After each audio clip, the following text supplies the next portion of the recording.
And now, without further ado, I'd like to introduce Rose, who needs no introduction, so she won't get one.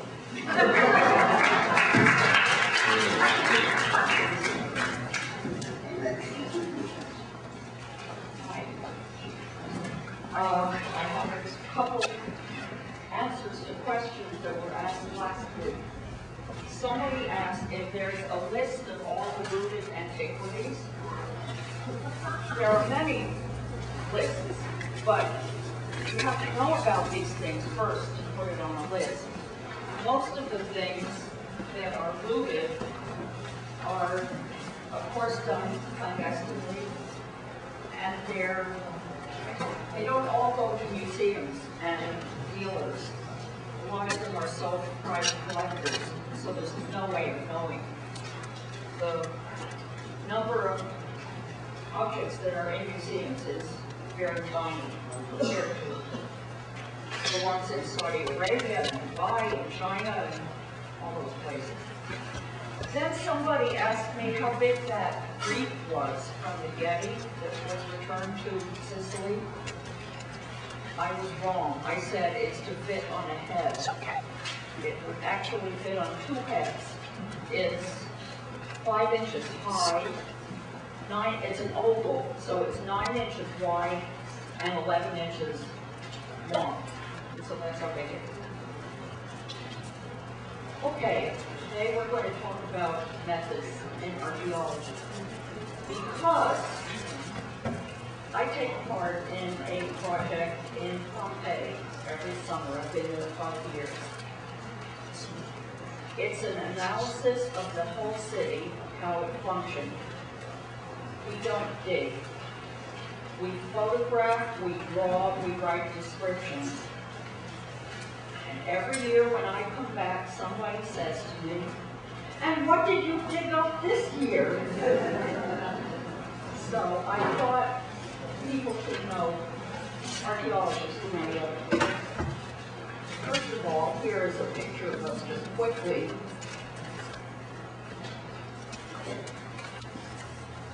I hope there's that's us working.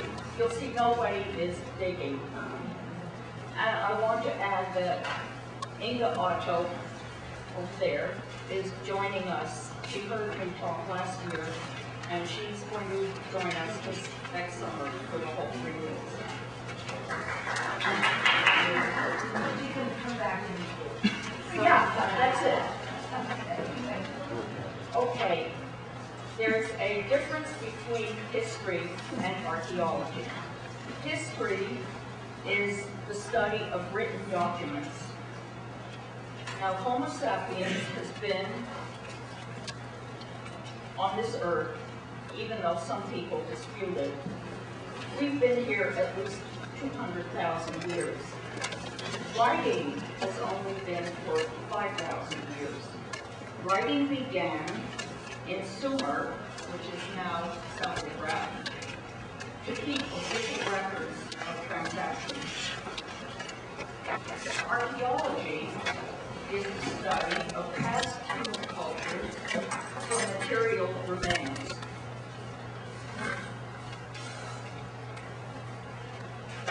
When I was studying organic chemistry, people always said, "What is organic chemistry?"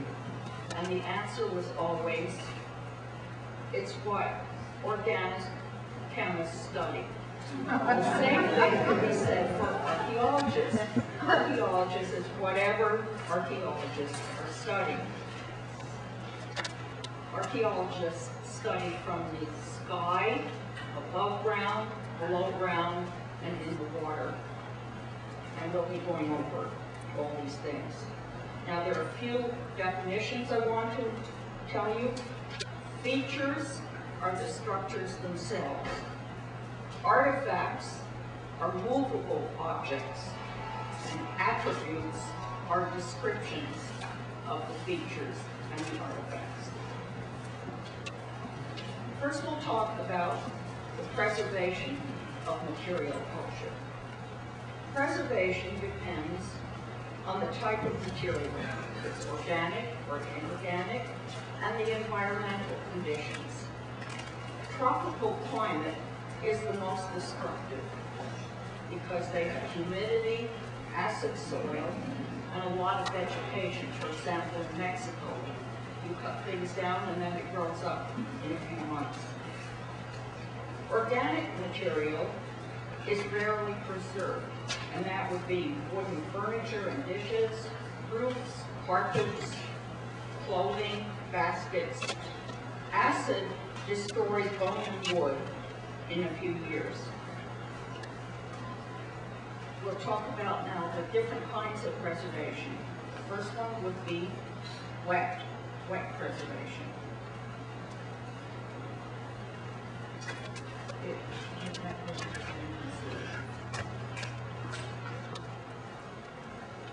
This is the Boat of Galilee. Has anybody seen this? Okay. About 10 years ago, they were having a drought in Israel.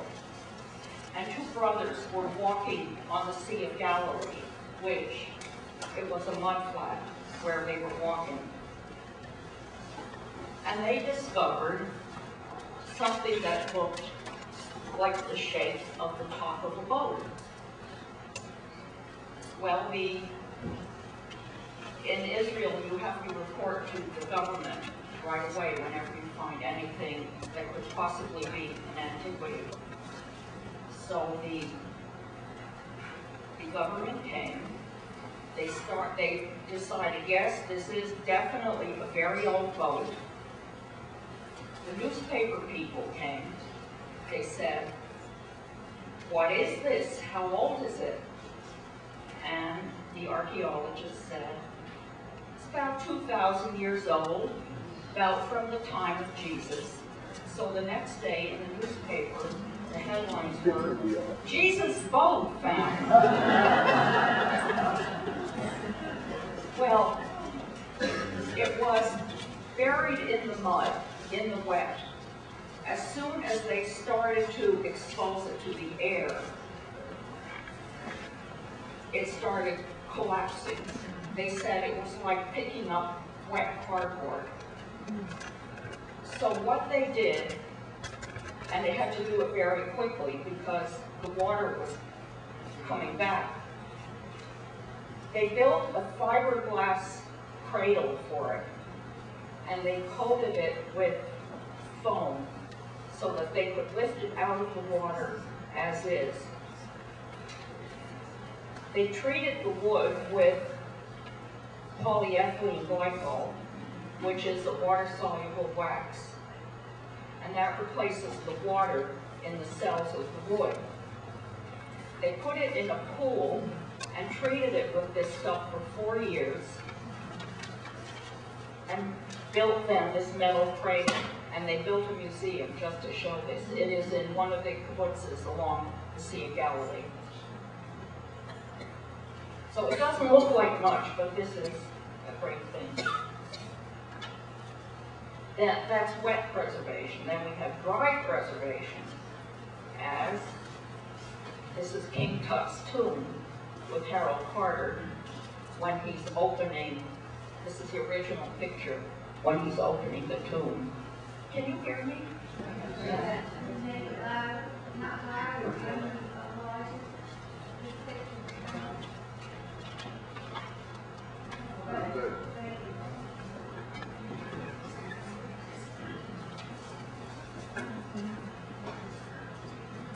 In the dry atmosphere of Egypt, very well preserved were wooden furniture, clothes, food, tools, writing equipment, and in fact, in the Nile Valley, before 3000 BC, bodies were placed just in shallow graves without being mummified, and they can be dug up now with intact skin, hair, and nails.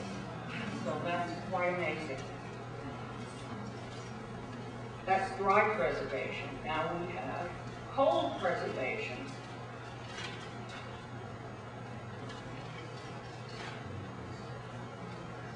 This is the Iceman. He's 5,300 years old. He was found in 1991 by some German hikers in the Tyrolean Alps, and he was taken to Innsbruck in Austria. But then they realized he had been found 300 feet into Italy. So he's now in an Italian place called Fano.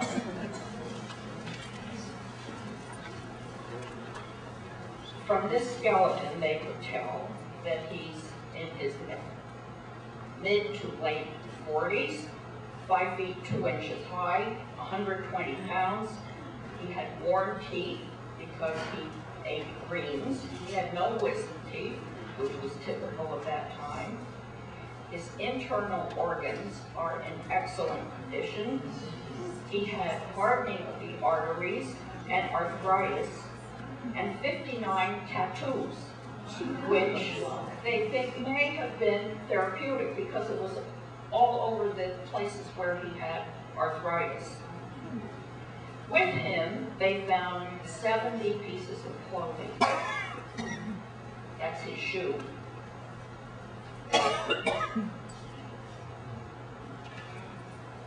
They also found tools, arrows, and a backpack.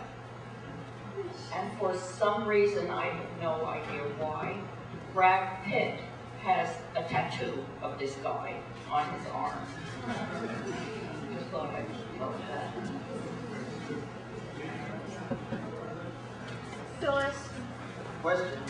was the what looked like a snowshoe, was that part of the shoe? With his shoe attached. Yeah. Had he been shot? It looked like there was a rock in the back of his head. Yes. Well, he's 5,300 years old. No, they don't think so. They think he just got lost. I actually have all these pictures that I printed out here, so.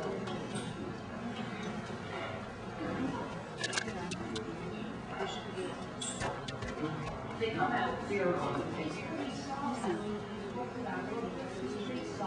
Yeah. This was another man who was found in wetlands in a bog in England, in a peat bog, and he is from the 1st century AD. He's in his mid-20s, 132 pounds, 5 feet 6 inches high, and blood group O. That's what you can tell if you last so long. And they knew that his last meal was grilled eggs.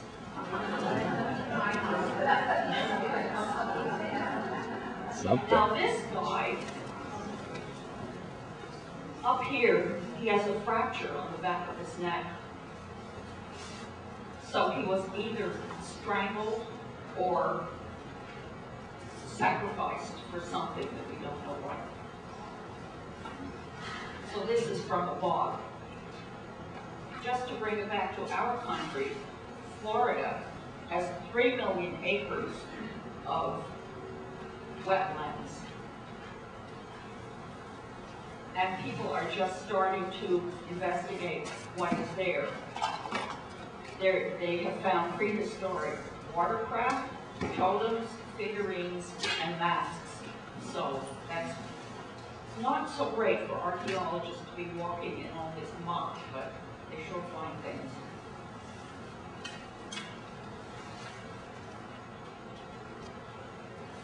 Then there is carbonization.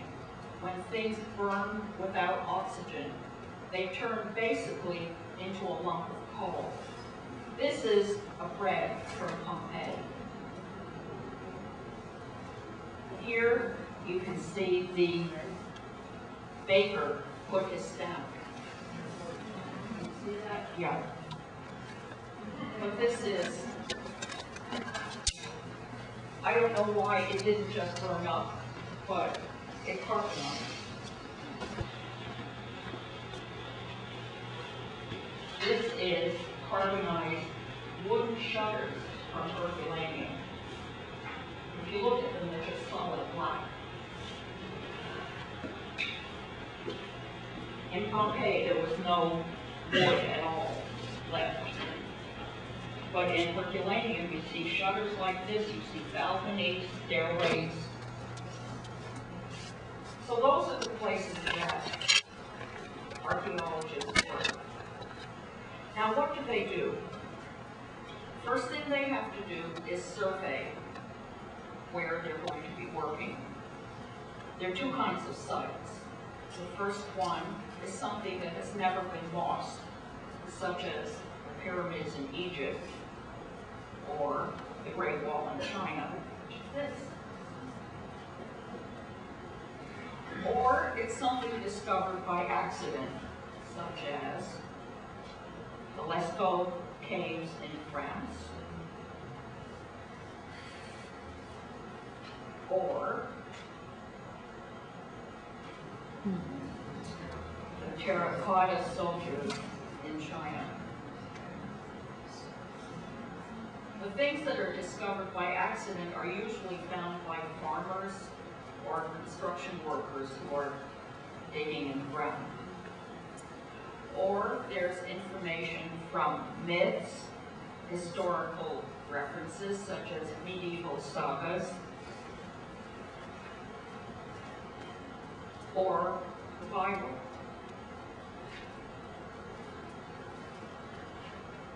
The first thing to do is survey the ground. You walk on the ground and make a map of what you see just on the surface. Then there is aerial survey from balloons, planes, and satellites. In 1929, Charles Lindbergh went with an archaeologist in Mexico, and they found 6 new sites. Nowadays, we have the space shuttle.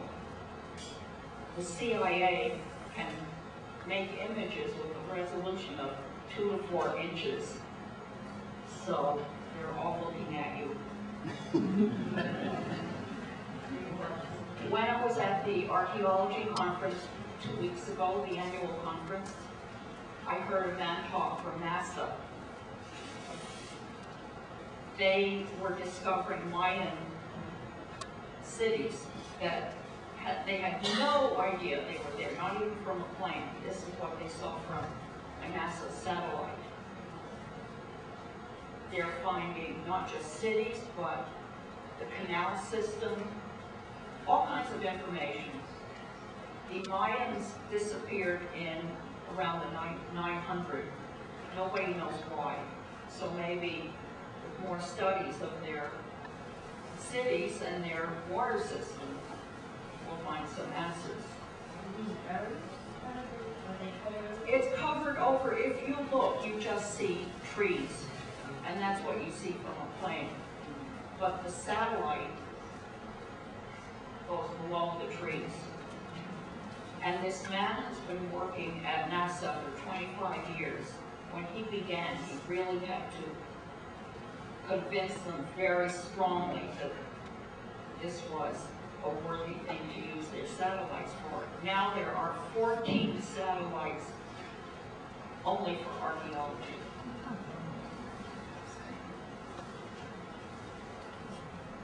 This is the Great Wall that you just saw before from a plane. This is from the satellite. This is Angkor Wat. So it's quite amazing what you can see. What you can see from the satellites are ditches, stone walls, features seen in relief. The crops grow, such as wheat and barley, grow taller over ditches rather than walls. So they can tell by looking at how high crops are grown what is underneath. They can also, from satellites, see ancient caravan routes and harbors. Then we get to more fancy stuff. This is GIS system, a geographic information system, which is a statistical analysis of the site. It's divided up, as you can see, in all these layers. And that's supposed to be helpful. It's way beyond me, but they want to use this in our project in Pompeii with what we're doing. I don't know how useful it would be.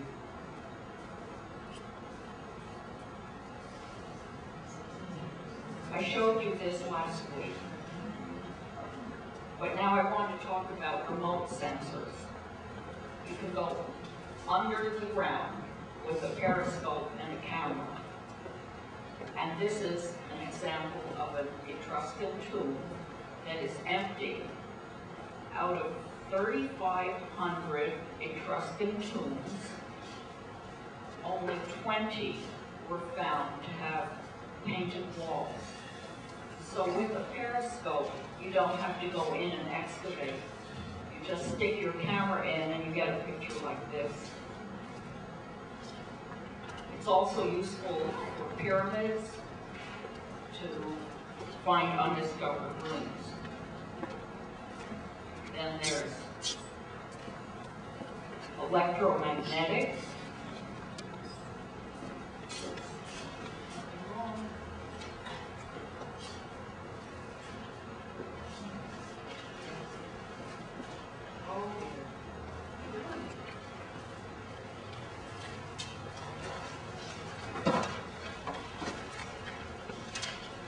I did something wrong here.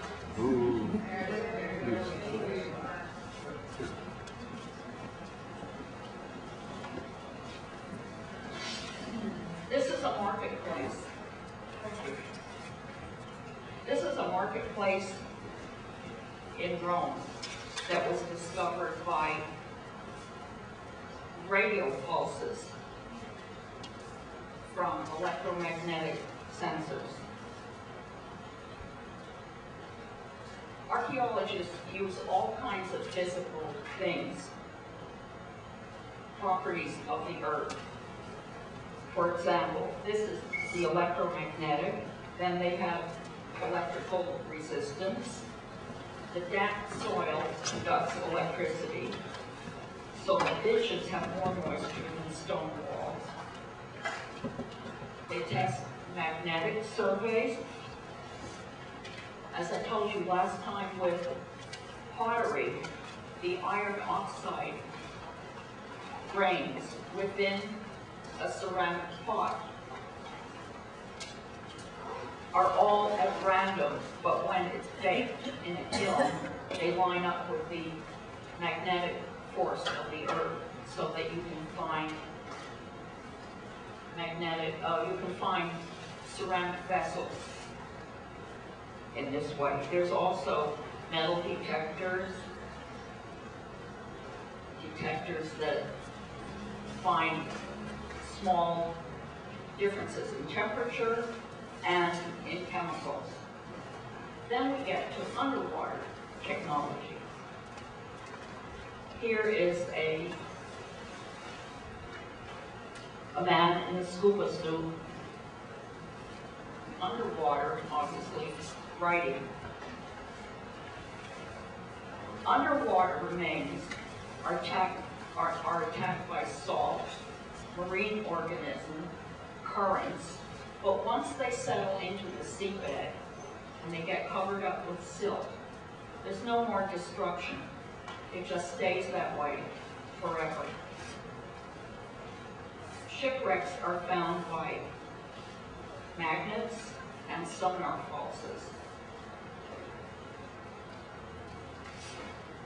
This man in his scuba suit, I don't know if you know what scuba stands for. It's self-contained underwater breathing apparatus. They also have robots that do it. The robots can scan the seabed, take pictures, and they can make catalogs of sculptures, transport jars, cooking vessels. There are over 1,000 shipwrecks in the Mediterranean alone.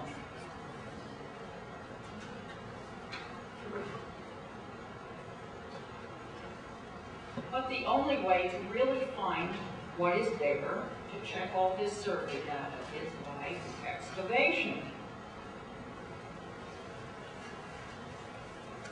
Archaeologists do it very carefully.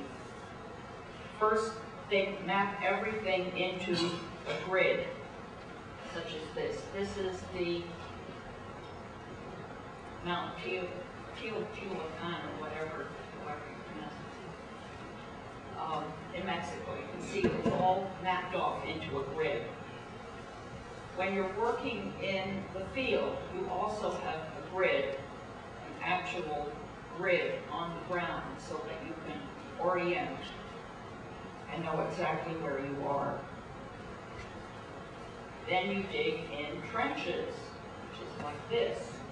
You don't just go and clear off a whole space. You dig down somewhere. And if it looks more interesting, you just widen your space, but you don't just blindly dig. The tools that archaeologists use are flat trowel. The ones that you use for gardening that are curved are no good because that scoops up too much. You want to use very little earth. Dental equipment is used. They're especially using that in Herculaneum, which I don't have a picture, but it's 60 feet of solid lava, and they have no idea what's in there. So they're using dental drills to go in slowly.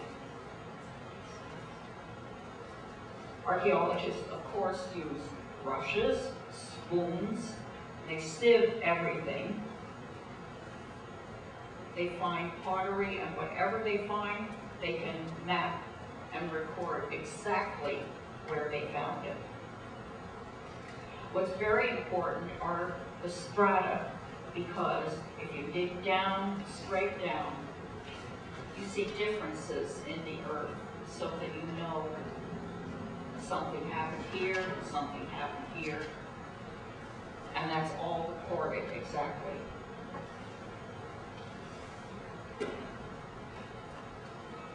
Dating of organic material. Organic material is rarely preserved. As I said before, that is wooden furniture and dishes, roofs, carpets, clothing. What you're looking for is the C14 radioactive isotope. That's present in all plants and animals until death. At the death of the organism, the C14 starts to decay. It decays at a steady rate, so that everybody talks about half-life of radioactive materials. The half-life of carbon is 5,730 years. So when they analyze how much carbon-14 is in something, they can tell exactly where it is.